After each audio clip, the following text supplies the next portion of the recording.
Premier League clubs are braced to be asked to perform daily COVID tests on their players after the checks were up to 3 times a week as Pep Guardiola urged his stars to get their booster jabs.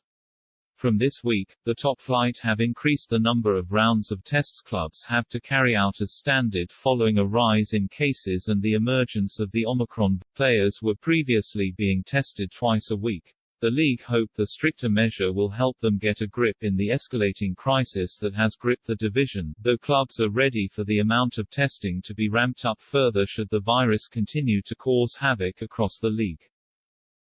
While the twice-weekly order was in place, some clubs were already performing more tests than required as a precaution, responding to any signs of COVID symptoms by conducting additional checks.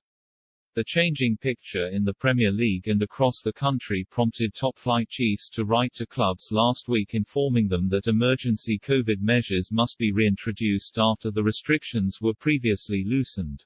These included a return to club having to split their squads, changing facilities at the training ground to ensure social distancing can be maintained, limiting massage and treatment times, and also a ban on family members attending training grounds. Tottenham, Manchester United, Aston Villa, Leicester, Brentford, Norwich, Brighton and Manchester City have all had their plans disrupted recently by COVID issues.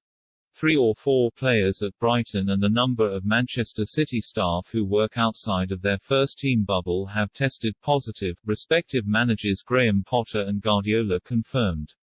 On his players getting the booster, Guardiola said, "Absolutely.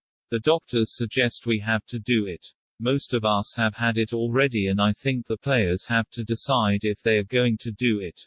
Aston Villa cancelled a training session on Sunday after a player and number of staff members tested positive. Villa face bottom of the table Norwich on Tuesday, who have winger Christos Zolis isolating after he contracted coronavirus.